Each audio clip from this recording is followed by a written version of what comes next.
Captain Tae-ho Kim stood on the bridge of his ship, the UES Defiance, watching the stars through the main window. The ship was quiet except for the soft hum of the engines. His crew worked at their stations, checking systems and monitoring space. Around them, everything seemed normal until the communication officer called out. "Captain, we have an urgent message from Earth Command," said Lieutenant Bo-Ra-Im, turning from her station. Her face looked worried. "It's marked as highest priority." Tae-ho walked over to the communication console. The message was encrypted with codes he had only seen twice before in his 20 years of service. Both times had been during major crises. He entered his personal code and waited as the message decoded. The face of Admiral So-Jin Park appeared on the screen. Her usually calm expression was tight with anger and concern. Behind her, Tae-ho could see the busy command center of Earth Defense Headquarters. "All ship commanders, this is Admiral Park with Emergency Order 77 Alpha," she began.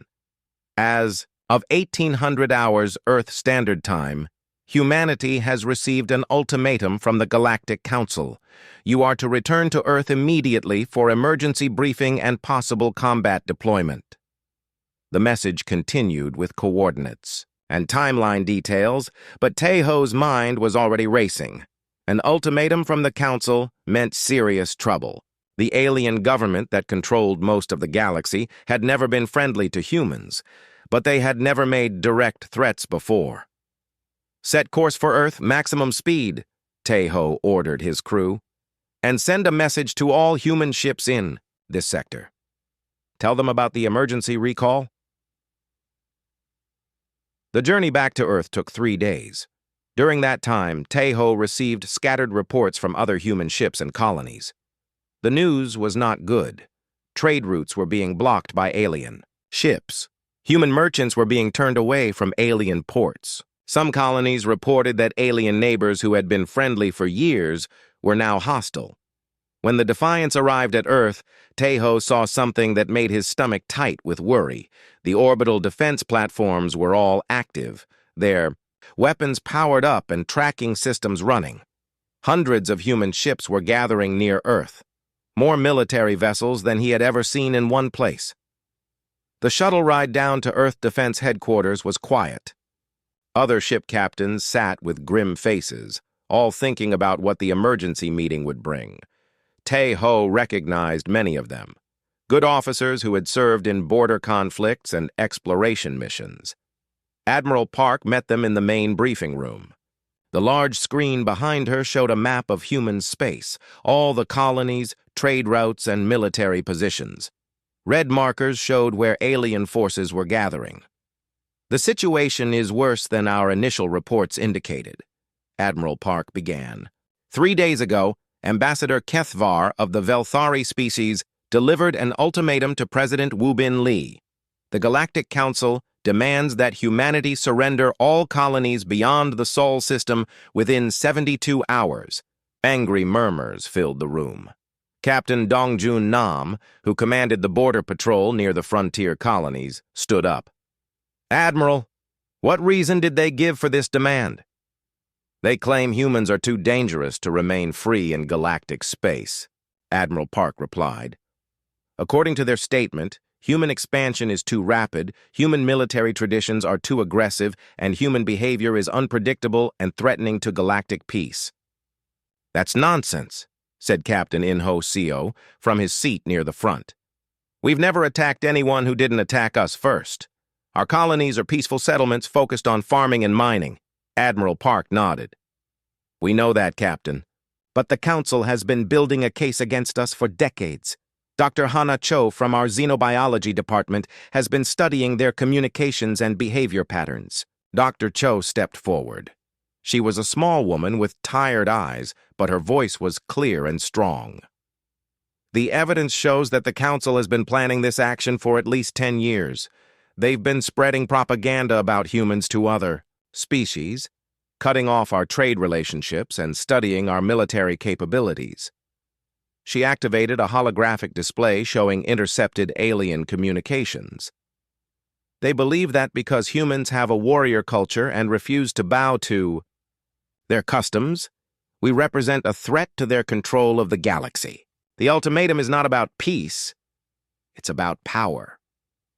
President Lee's voice came through the communication system from his office in Geneva. The Council's demands are simple. Surrender all human settlements beyond Earth's solar system. Submit to what they call protective custody, which means allowing alien overseers to control human activities. Accept limits on human population growth and space travel. And if we refuse, asked Captain Nam. Complete annihilation, President Lee answered. They have assembled the largest space fleet in galactic history, over 10,000 ships from dozens of species. They believe this show of force will make us surrender without a fight. The room fell silent. Every person there understood what this meant. Humanity was facing the choice between slavery and extinction. Admiral Park looked around the room at the faces of her officers. The President and the Global Defense Council have made their decision. We will not surrender human freedom to alien control. We will not abandon our colonies to be ruled by species that see us as dangerous animals. Captain Tejo felt a strange calm settle over him. He had always known this day might come. Humanity had grown too fast and too strong for the alien powers to ignore forever. The question now was whether they could fight back against such overwhelming odds. All ship commanders will receive sealed orders within the hour, Admiral Park continued. We are implementing Defense Plan Omega. All civilian populations in the outer colonies are being evacuated to safer positions. All military vessels are being recalled for immediate deployment. As the meeting ended and officers began filing out, Tejo heard his personal communicator beep. A message from his friend Captain Nam appeared on the small screen. Just sent this to the Council, the message read. Humanity has never knelt to tyrants before. We won't start now. Tejo smiled grimly. The aliens thought they knew humans from their studies and observations. They thought superior numbers and advanced technology would make humans surrender like frightened children. They were about to learn that they had made a serious mistake. The war for humanity's freedom was about to begin. The alien armada was massive beyond anything the galaxy had ever seen. Over 10,000 ships moved through space in perfect formation, their hulls gleaming with the colors of dozens of different species. The Velthari contributed their diamond-shaped battleships. The Hydroli sent their flowing, water-like vessels. Even the peaceful crystalline collective had provided their mountain-sized mining ships, now converted for war. Ambassador Kethvar stood on the bridge of the command ship, watching the tactical display with satisfaction. Each red dot represented a human colony or outpost. Each blue dot was a council ship moving to destroy it. The numbers were clear. Humanity had no chance of survival. The human deadline expires in 6 hours, reported the tactical officer, a 6-armed creature from the Nexus species. Our forward scouts report that human ships are gathering near their homeworld, but they show no signs of surrender. Then, they have chosen extinction, Kethvar replied. Begin the advance. Target the outer colonies first. When the humans see their settlements burning, they will understand that resistance is useless. Meanwhile, on the mining colony of New Busan, Mi Young-shin worked frantically in the shipyard with her engineering team. The colony had only been settled 5 years ago, built around rich mineral deposits that could fuel human expansion for decades. Now it was about to become a battlefield. How many civilian ships can we convert? Asked Governor Hyejin Kang, who had flown in from the nearby agricultural world of New Seoul. 15 cargo haulers, 8 passenger transports, and 3 mining ships, Mi-young replied, welding armor plates onto a converted freighter. The weapons are basic, mining lasers and construction tools mostly. They won't last long against real warships. They don't have to last long, Governor Kang said quietly. They just have to buy time for the evacuation ships to get our people to safety. Mi-young stopped working and looked at the governor. Ma'am, the evacuation ships left yesterday. Everyone who wanted to leave is already gone. Then who's going to crew these converted ships? Volunteers who stayed behind to fight, Mi-young answered. About 300 colonists refused to evacuate. They say this is their home, and they won't run from it. At the Kepler Junction, the main trade hub connecting human space to the rest of the galaxy, Captain Tae-ho Kim prepared for the first Battle of the War. His small fleet of destroyers was completely outnumbered by the alien vanguard approaching them. 12 human ships against over 200 alien vessels. "Captain, we're receiving a surrender demand from the alien fleet," reported Lieutenant Bo-ra Im from the communication station. "Tell them we're too busy to talk right now," Tae-ho replied. "All ships, prepare for combat. Remember, we're not trying to win this fight. We're trying to learn how they fight so the rest of our fleet can beat them later." The battle began when the alien ships came within weapons range. The aliens attacked in the traditional way. Long-range energy weapons, coordinated volleys, and formation fighting that had worked for thousands of years against other species. But the humans fought differently. They modified their weapons during the battle, changing frequencies and power levels faster than the alien shields could adapt. They used their smaller size and speed to dart between the larger alien ships, targeting weak points that the aliens didn't expect them to know about. "Their shields can't keep up with our weapon changes," Lieutenant Im reported, as the Defiance fired a modified plasma cannon into an alien cruiser. "They're designed to adapt slowly to sustained fire, not rapid modifications." Captain Tae-ho smiled grimly as he watched an alien battleship explode under concentrated fire from 3 human destroyers. "Make note of that in the battle report. Our weapons experts will want to know. The human ships fought bravely, but they were still heavily outnumbered. One by one, the destroyers were destroyed or badly damaged. The Defiance was the last ship still fighting when Tae-ho gave the order to retreat. "All remaining ships, fall back to secondary positions," he commanded. "We've learned what we came to learn." Back on Earth, scientist Jaemin Yoon worked in his secret laboratory deep underground. The Prometheus project had been classified above top secret for good reason.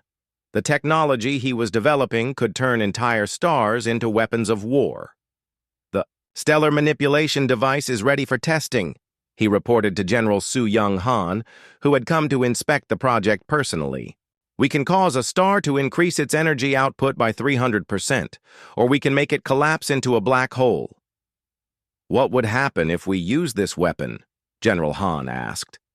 "Any star system we target would be completely destroyed," Jaemin replied. "All planets, all life, everything within 50 light-years would be eliminated. It would be visible across the galaxy as a warning to anyone who threatens humanity." General Han was quiet for a long moment. "And if we use this weapon, we become the monsters they say we are." "Maybe," Jaemin said, "but we also survive." On New Sol Colony, Governor Kang received the news that the alien fleet was only hours away. The colony had refused to surrender, and now they would face the consequences. She activated the emergency communication system to address the remaining colonists. "My friends," she began, "the enemy fleet will be here soon. We have done everything. We can to prepare, but we are not military people. We are farmers and engineers, teachers and shopkeepers. We came here to build a new home among the stars." She paused, looking out the window at the peaceful fields and small towns that made up the colony. "The aliens say we are too dangerous to be free. They say we are monsters who threaten galactic peace. Maybe after today they will be right about that." Governor Kang walked to the master control panel that controlled all the colony's systems. Her hand hovered over the self-destruct sequence that would turn the entire settlement into a massive bomb. "But they will learn that monsters who threaten human freedom should be afraid. If they want to destroy our way of life, they'll have to pay a price for it." The alien fleet appeared in the sky above New Sol just as the sun was setting. Hundreds of ships blotted out the stars, their weapons charging for the final attack on the human colony. Governor Kang activated the colony-wide communication system one last time. Her message would be broadcast not just to the people of New Seoul, but to every human settlement in the galaxy. This is Governor Hee-Jin Kang of New Seoul Colony. We are about to be attacked by forces that demand our surrender and submission. We choose to fight instead. Let our enemy know that if they want human freedom, they will have to burn for it. She pressed the self-destruct button. The colony disappeared in a flash of light that could be seen from space, taking 12 alien ships with it in the explosion. Across human space, the message was received and understood. The war had begun, and humanity would fight it on their own terms. President Woo Bin Lee stood before the cameras in his office in Geneva, but his message was being broadcast to every human settlement in the galaxy. Behind him, the flags of Earth's United Nations hung side by side with the new banner of human space, a blue Earth surrounded by silver stars. "My fellow humans," he began, his voice calm but filled with determination.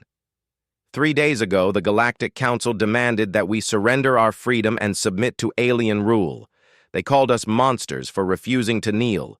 They called us dangerous for defending ourselves. He paused, looking directly into the camera. If that's what it takes to remain free, then let's show them what monsters really look like. The broadcast ended, and across human space, military commanders opened their sealed orders. What they read inside made many of them smile for the first time since the war began. Humanity had not been preparing for a defensive war. They had been planning to attack. Admiral So-Jin Park stood in the command center of the hidden military base in the asteroid belt beyond Mars. Around her, holographic displays showed the positions of human fleets throughout the galaxy, fleets the aliens didn't even know existed. "Operation Wildfire is now active," she announced to her staff. "All fleets begin simultaneous attacks on Council homeworlds. Show them that they're not fighting a small, frightened species. They're fighting apex predators who have been hiding their true strength." The first target was Aquarius Prime, the water world that served as home to the Hydroli species. The aliens lived in vast underwater cities, protected by the crushing depths of their ocean world. They had never been attacked in their own homes and believed their world was impossible to assault. Captain Bo-Ra Im commanded the assault fleet, approaching Aquarius Prime.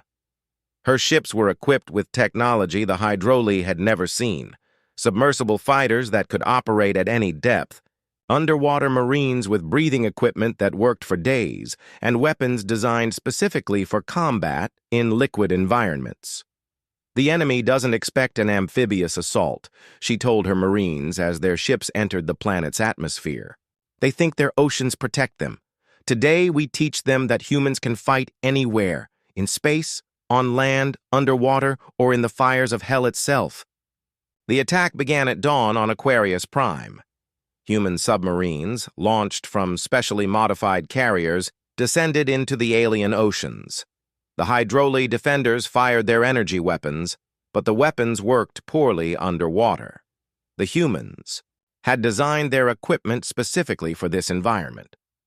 Within hours, 3 major Hydroli cities were under human control. The aliens surrendered when they realized that the humans could breathe underwater as long as their equipment worked, and their equipment was very good.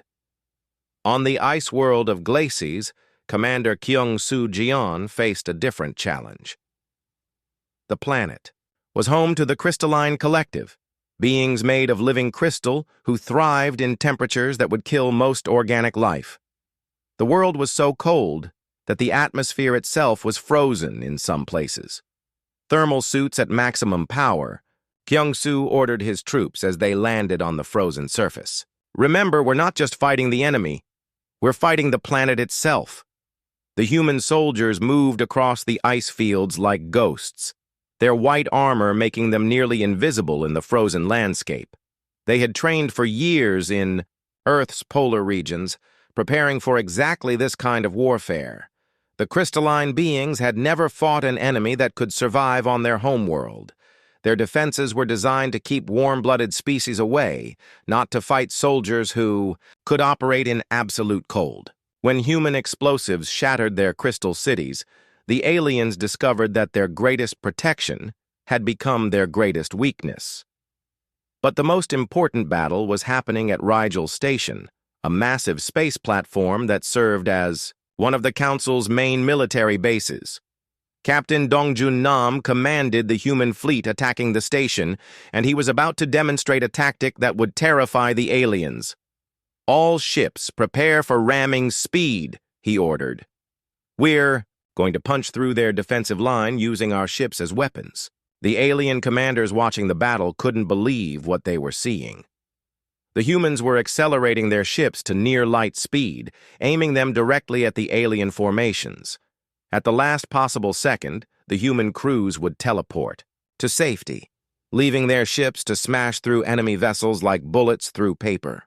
"Impossible," whispered the Velthari admiral commanding the station's defenses.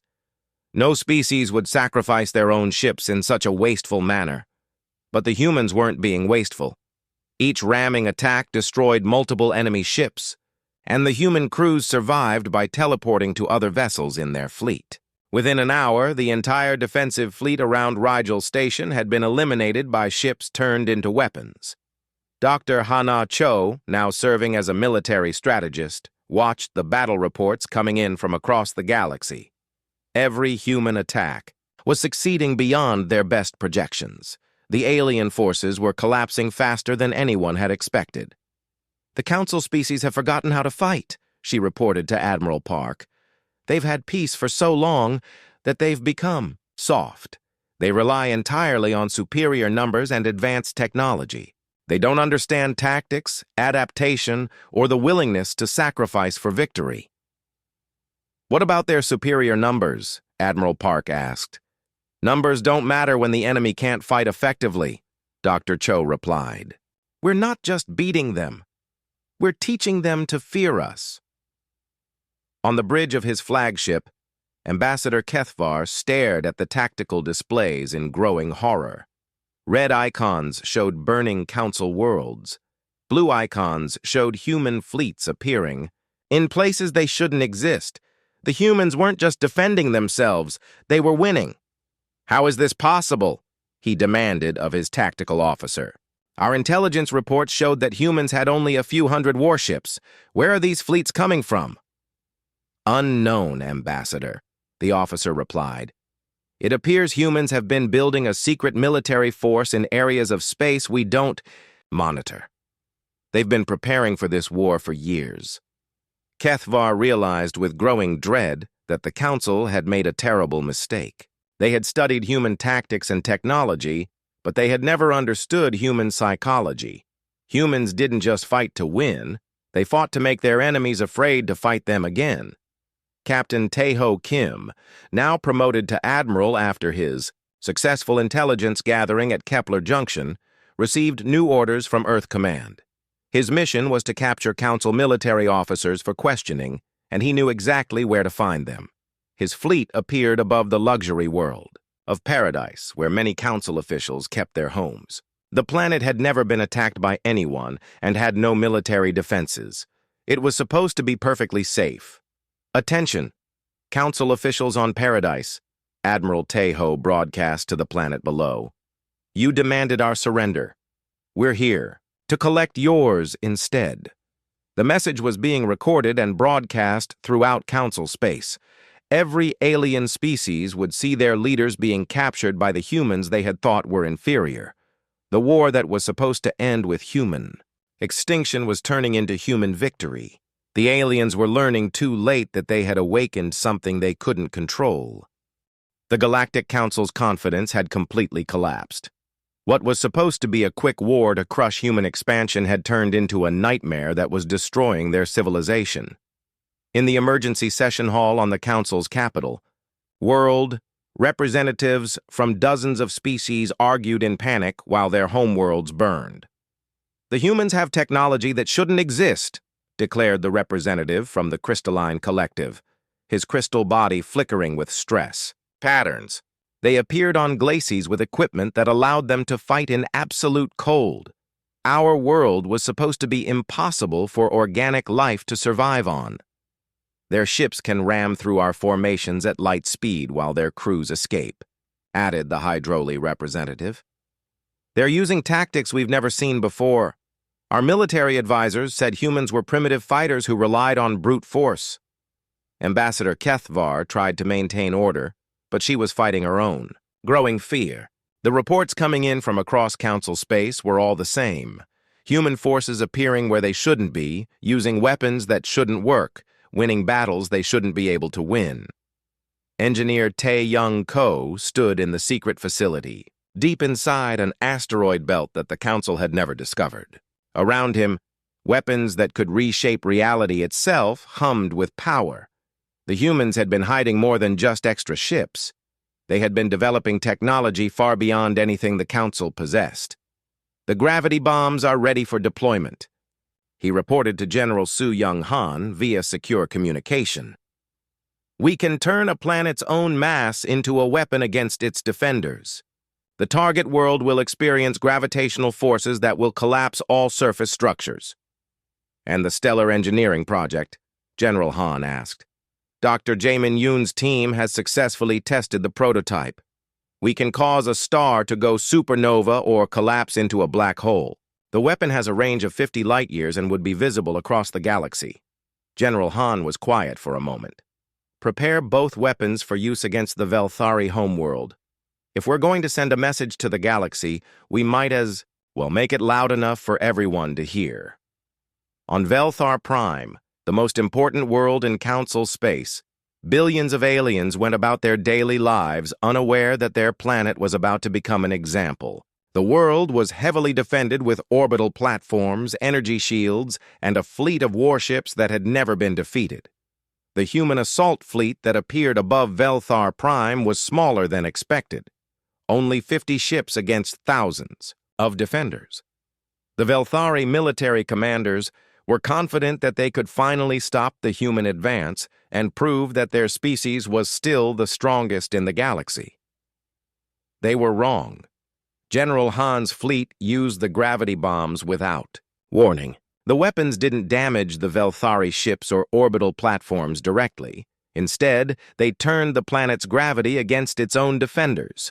Velthari warships were suddenly pulled down toward the surface by gravitational forces 10 times, stronger than normal. Within an hour, the entire defensive fleet had crashed into the planet's surface. The orbital platforms were torn apart by gravitational stress. The mighty defenses of the Council's most important world were destroyed by their own planet. "Impossible," whispered the Velthari planetary governor as he watched his world's defenses collapse. "No one has technology that can manipulate gravity on this scale." "We do now," replied General Han from the bridge of her flagship. "Surrender your world, or we'll demonstrate what our Starkiller weapons can do." Captain Inho Seo led a special team to the Council's central archives, located on a space station in neutral territory. The station contained the complete records of Council decisions and planning for thousands of years. If humans were going to rule the galaxy, they needed to know exactly what the Council had been planning. "Security is lighter than expected," reported Lieutenant Mi Young-shin as they approached the archive station. "Most of their forces have been pulled back to defend homeworlds." "Perfect," Captain Seo replied. "Board the station and download everything. I want every file, every communication, every secret plan they've made about humanity." The archive station surrendered without a fight. Its alien staff were scientists and librarians, not soldiers. They handed over the access codes rather than risk being harmed by the human Marines. What Captain Seo found in the archives made him angry enough to destroy worlds. The Council hadn't just been planning to subjugate humanity, they had been planning to breed humans like animals. The files showed detailed plans for reducing human populations, controlling human reproduction, and using humans as workers for dangerous jobs that Council species wouldn't do themselves. "They wanted to turn us into slaves," he reported to Admiral Park. "Not just political slaves, actual property. They were going to breed us for specific traits like strength and obedience while eliminating traits like intelligence and independence."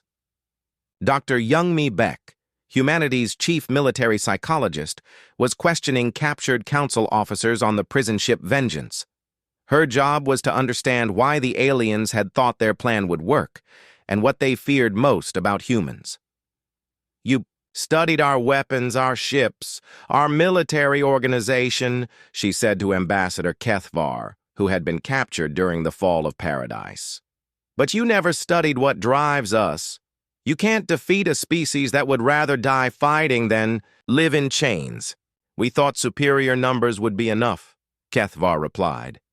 "Every other species in the galaxy accepts council authority when faced with overwhelming force." "That's because other species are rational," Dr. Buck explained. "They weigh the costs and benefits and choose survival over freedom. Humans are not rational in that way. We have something you don't understand. We have pride." "Pride is not logical," the alien ambassador said. "No, it's not," Dr. Bake agreed. "But it's what makes us willing to fight impossible battles and pay any price for victory. You can't conquer a species that sees death as preferable to surrender." The revelation that shook the galaxy came when human exploration teams found the secret council facilities in dark space, regions between stars where no one normally traveled. The aliens had been building their own hidden empire, using rogue planets and asteroid bases that couldn't be detected by normal sensors. But humanity had been doing the same thing, and doing it better. Human dark space facilities were larger, more advanced, and had been hidden for longer than the Council's bases. The aliens realized they had been preparing to fight an enemy that was already stronger than they were. Admiral Tae-ho Kim stood on the bridge of his flagship as it approached the Council's capital world. Behind his ship came the largest human fleet ever assembled, over 15,000 vessels carrying the combined might of human military power. "Send a message to the Council," he ordered. "Tell them we're here to discuss terms. Their terms, not ours." The message was broadcast across the galaxy, along with images of the human fleet. Every species in Council space could see that the war was over and humanity had won. Ambassador Kethvar, still a prisoner but now serving as a negotiator for the broken Council, asked the question that terrified every alien leader: "What do you want from us?" Admiral Kim's answer became famous throughout the galaxy. "We want you to remember that you pressed us too far. We want you to understand that we are the apex predators of this galaxy, and we always have been. The only question now is whether we use that nature to protect or to destroy." The age of Council dominance was ending. The age of human rule was about to begin. 6 months after the war began, it was over. The Galactic Council no longer existed. Their member species had either surrendered to human forces or fled to the edges of the galaxy where they hoped humanity wouldn't follow them. The galaxy that had once been ruled by alien committees and councils was now dominated by a single species, one that many aliens wished they had never challenged. President Wu Bin Lee stood in what had once been the Council's main assembly hall. The building was massive, designed to hold representatives from hundreds of species. Now it served as the headquarters for the new government that humanity was creating. The old Council banners had been replaced with the flag of the Terran Galactic Union, Earth's blue globe surrounded by silver stars representing all the worlds now under human control. "The question before us today," President Lee said to the gathering of human leaders, "is what kind of rulers we want to be." Admiral Tae-ho Kim, promoted again for his role in the final victory, argued for mercy toward the defeated species. "We fought this war to preserve our freedom, not to become tyrants ourselves. If we show the defeated species that humans can be fair rulers, they might accept our authority willingly." But General Su Young-han disagreed. "Mercy will be seen as weakness.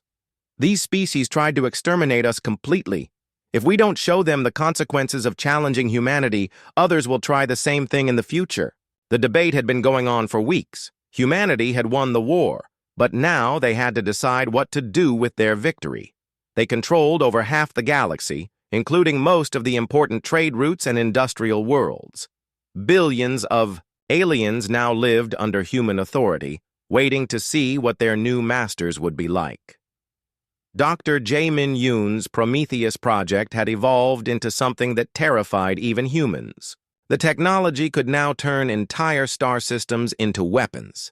3 suns in different parts of the galaxy had been modified to burn with artificial fire. They glowed with colors that didn't exist in nature and could be seen from hundreds of light years away. They served as monuments to human power and warnings to anyone who might think about challenging human rule. The star weapons are ready for deployment anywhere in the galaxy, Dr. Yoon reported to the Leadership Council. We can destroy any star system within hours if needed. No species will ever again have the power to threaten human survival. Ki-jun Park, a young diplomat who had been working with surrendered alien leaders, proposed a different approach. What if we offer them partnership instead of domination? The old council ruled through fear and oppression. We could create something better, a galactic government where humans lead, but other species have real representation and rights. The Terran Accords, President Lee said, reading from Ki-jun's proposal. A constitution for the galaxy based on human principles of individual, freedom and representative government. It's interesting, but will the alien species accept it? Some will, Ki-jun replied. Many of the species we've talked to are tired of the old council system. They've been living under authoritarian rule for thousands of years. The idea of having real rights and representation appeals to them. Captain Bo-Ra-im, now serving as military governor of the former council capital world, had been implementing human-style government in her territory. The results surprised everyone, including her. The aliens love it, she reported via communication link from her headquarters. They're actually excited about concepts like individual rights, democratic representation, and equal treatment under law. Many species never had these things under council rule. What about resistance? Admiral Kim asked. Some of the former council leaders are unhappy, but the ordinary citizens of most species are adapting well. They like the idea that their voices matter in government. They like having rights that can't be taken away by officials. They especially like the economic opportunities that come with human trade and technology. The transformation was happening across human-controlled space. On worlds that had been oppressed by the Council for centuries, alien populations were discovering freedoms they had never imagined. Human administrators were setting up courts, schools, and democratic assemblies. Trade was flowing more freely than it had in generations. But not everyone was happy with the changes. On some worlds, former council officials and military officers were organizing resistance movements. They spread propaganda claiming that humans were even worse tyrants than the council had been. Captain In-ho Seo led the teams that hunted down these resistance groups. His work had taught him that some aliens would never accept human rule, no matter how fair or generous humans tried to be. The hardliners will never surrender, he reported from a captured resistance base. They'd rather see their species destroyed than admit that humans are better rulers than they were. We can't negotiate with fanatics. The debate over how to handle the resistance led to heated arguments in the human leadership. Some wanted to crush all opposition with overwhelming force. Others wanted to try diplomacy and compromise. President Lee finally made the decision that would shape the galaxy's future. We will offer every species the same choice, he announced. Join the Terran Galactic Union as equal partners with full rights and representation, or be left to govern themselves in their own territory without human protection or trade benefits. Those who choose violence against human authority will be dealt with as enemies. Ambassador Hee-young Lim was given the job of presenting this choice to the galaxy. She stood before cameras that would broadcast her message to every inhabited world in human space. The Galactic Council called us monsters for refusing to kneel, she began. They called us dangerous for fighting back. They were right on both counts. We are the apex predators of this galaxy, and we always have been. She paused, looking directly into the camera. The only question was whether we would use that nature to protect or to destroy. The Council forced us to make that choice. Now we offer you a different choice. The broadcast continued with details of the Terran Accords, the new galactic constitution that would guarantee rights and freedoms to all species willing to accept human leadership. It was a radical departure from the Council's authoritarian system. Many species accepted immediately. The Hydroli, whose homeworld had been quickly conquered by Captain Bo-Ra Im's amphibious assault, became enthusiastic supporters of human rule. They discovered that humans were far more interested in trade and cooperation than the Council had ever been. The Crystalline Collective, despite having their ice world captured by Commander Kyung-Soo-Jeon, also joined the new union. They found that humans were fascinated by their crystal-based technology and wanted to learn from them rather than simply exploit them. But some species chose isolation instead. The Velthari, humiliated by the easy conquest of their homeworld, retreated to the galactic rim where they tried to rebuild their shattered civilization. They still claimed that humans were dangerous monsters, but they no longer had the power to do anything about it. 5 years after the war ended, Ambassador Hee-Young Lim stood once again before the cameras. This time she was speaking from the new capital world of the Terran Galactic Union, a planet that had been carefully chosen to represent all member species. The galaxy today is more peaceful and prosperous than it has been in 1,000 years, she announced. Trade flows freely between species. Scientific knowledge is shared openly. Conflicts are resolved through law and negotiation rather than force. Behind her, the great assembly hall of the Union was filled with representatives from dozens of species. Humans sat alongside aliens in a government that was more democratic than anything the galaxy had ever seen. But the message she delivered next was directed at those species that still opposed human rule.